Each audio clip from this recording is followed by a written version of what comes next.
한때 K-팝의 왕자였던 박유천은 1986년 6월 4일 대한민국 서울에서 태어났습니다. 박유천은 한국의 가수이자 배우로 그룹 동방신기의 가장 유명한 멤버 중 한 명이었습니다. 그는 노래와 연기 모두 뛰어난 아이돌로서 재능과 영광의 상징이었으며 온 국민을 매료시켰습니다. 하지만 그 찬란한 빛은 곧 깊은 어둠으로 바뀌었습니다. 성폭행 의혹, 마약 병역 기피, 수억 원대의 세금 체납까지 모든 사건이 박유천을 스캔들과 몰락의 아이콘으로 만들어버렸습니다. 지금 그는 한때 전능한 천재라 불리던 인물이지만 일본에서 조용히 살며 의심의 시선 속에 다시 시작하려 노력하고 있습니다. 그러나 그의 삶이 정말 평온한지는 알 수 없습니다. 아래는 지금까지 한 번도 공개되지 않았던 박유천에 대한 12가지 진실입니다. 이 이야기의 끝에는 당신이 몰랐던 박유천의 또 다른 얼굴이 기다리고 있습니다. 세계적인 스타가 되기 전 박유천은 낯선 땅에서 외로이 살아가던 소년이었습니다. 12살 때 가족과 함께 미국 버지니아로 이주하며 인생의 전환점을 꿈꿨지만 현실은 외로움과 가난, 그리고 눈물로 가득했습니다. 영어를 잘하지 못해 친구들에게 놀림과 차별을 받았고 유천은 거의 친구가 없었습니다. 그는 그 시절 교실에서 혼자 앉아 창밖을 바라보며 한국으로 돌아가고 싶다고 생각했다고 말했습니다. 어머니를 돕기 위해 어린 유천은 학업을 병행하며 한인 사회의 작은 행사에서 노래를 부르며 아르바이트를 했습니다. 미국에서의 외로운 세월을 보낸 후 박유천은 한국으로 돌아와 미국과 KBN에서 음악상을 수상하며 단숨에 주목을 받았습니다. 그 덕분에 그는 SM 엔터테인먼트에 캐스팅되었고 단 2달의 연습생 기간을 거쳐 동방신기와 함께 공식 데뷔했습니다. 유창한 영어 실력과 국제적인 분위기로 인해 SM은 그를 동방신기의 글로벌 얼굴로 설정했습니다.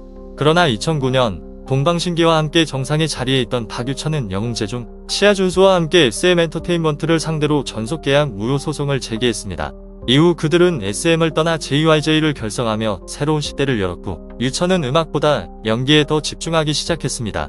드라마 성균관 스캔들의 폭발적인 성공 이후 유천은 진정한 연기돌로 인정받으며 여러 인기 드라마의 주연을 맡고 각종 대형 시상식을 휩쓸었습니다. 2016년 데뷔 12년 만에 유천은 첫 솔로 미니 앨범 당신의 지갑에는 얼마의 사랑이 있나요를 발매했습니다. 6곡이 수록된 이 앨범은 잔잔하고 진솔한 감정이 담겨 있었습니다. 앨범은 큰 홍보 없이 조용히 발매되었지만 관객들은 마치 그가 자신의 인생을 노래하는 듯한 깊은 울림을 느꼈습니다. 2011년 온라인상에서 박유천과 김재중이 팬을 모욕하거나 폭행했다는 루머가 퍼졌습니다. 2012년 초에는 유천이 팬을 폭행했다는 영상을 폭로하는 사건이 터졌지만 소속사는 모든 내용을 부인했습니다.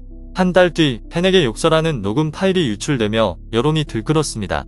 비난이 쏟아지는 가운데 유천은 칠레에서 기자회견을 열고 눈물을 흘리며 고백했습니다.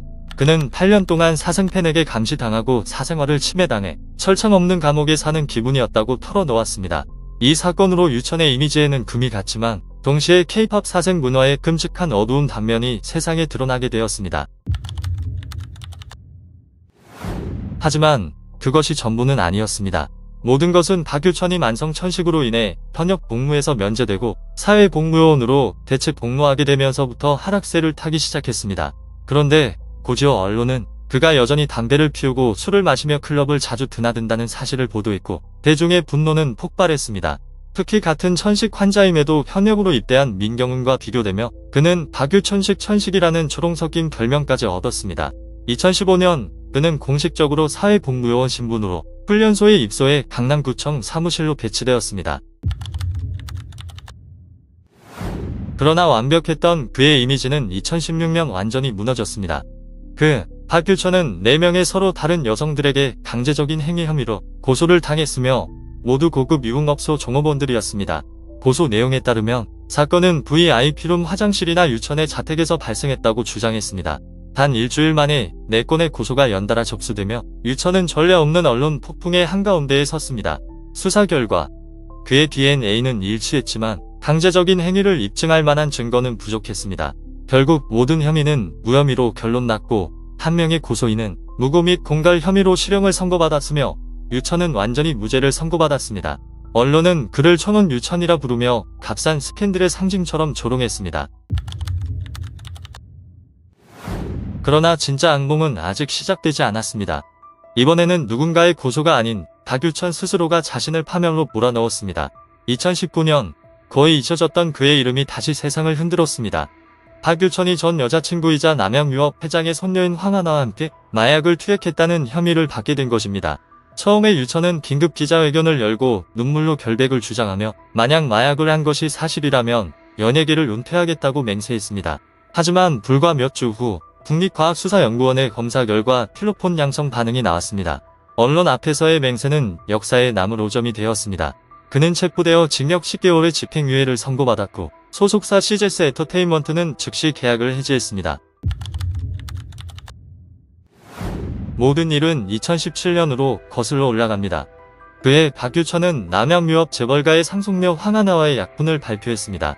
이 소식은 당시 그가 여전히 사회복무요원으로 복무 중이었고 연예계에 복귀하지 않은 상태였기에 대중에게 큰 충격을 안겼습니다. 결혼식은 여러 차례 연기되다가 결국 조용히 취소되었습니다. 모든 것이 끝난 듯 보였지만 그 관계는 결국 마약 스캔들의 도화선이 되었습니다. 교제 기간 동안 두 사람은 함께 마약을 투약한 사실이 드러나며 박유천의 이미지는 완전히 무너졌습니다. 그뿐만 아니라 부끄러운 세부 사항들도 잇따라 공개되었습니다. 그는 황하나와의 사랑을 기념하기 위해 커플 타투를 새겼다가 이별 후 지워버렸습니다. 또한 팬들은 그의 팔과 다리에서 상처와 흉터를 발견했는데 처음에는 피부 질환으로 알려졌으나 이후 마약 투약 흔적이라는 의혹이 제기되었습니다.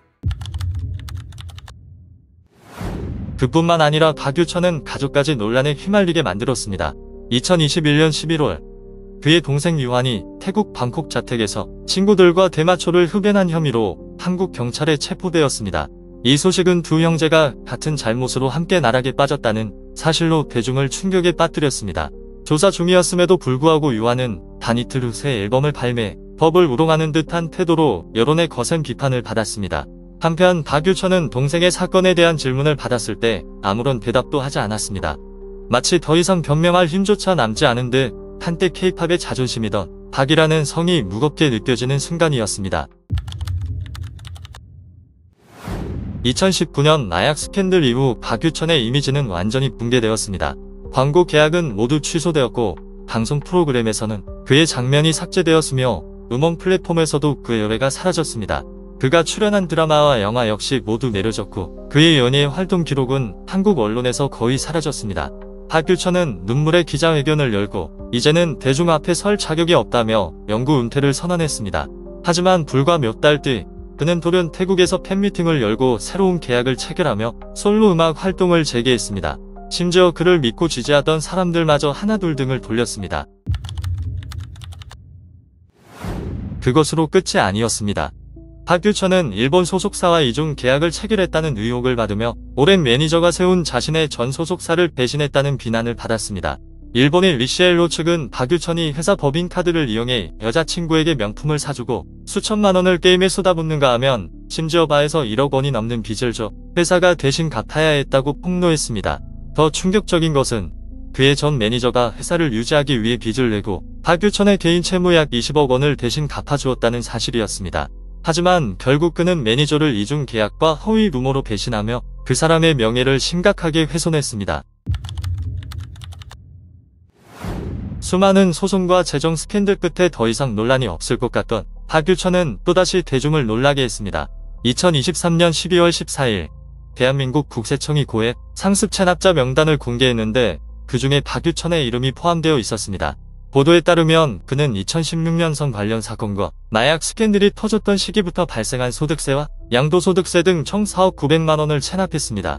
한때 정상에 섰던 인물이 이제는 국가 채무자 명단에 이름을 올린 사실에 대중은 충격을 받았습니다. 하지만 국민을 더욱 분노하게 한 것은 단 5일 뒤였습니다. 박유천이 세금 체납자 명단에 오른 지 닷새 만에 1인당 46만 원에 달하는 초호화 디너쇼를 개최한 것입니다. 세금을 내지 않았음에도 고가의 티켓을 판매하자 언론은 그를 조롱하며 이렇게 썼습니다. 그는 명성은 잃었지만 여전히 돈 버는 법은 잊지 않았다. 마약 스캔들과 세금 논란으로 완전히 사라진 줄 알았던 박유천은 뜻밖에도 한국이 아닌 일본에서 다시 모습을 드러냈습니다.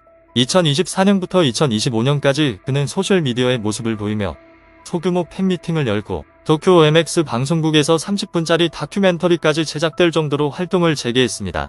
일본 온라인 커뮤니티에서는 그를 K-팝의 생존자라고 부르지만 한국에서 박유천이라는 이름은 여전히 논란과 배신의 상징으로 남아 있습니다.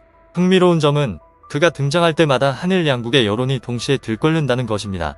일본 팬들은 그에게 두 번째 기회를 줘야 한다고 주장하지만 대부분의 한국 대중은 냉소적으로 말합니다.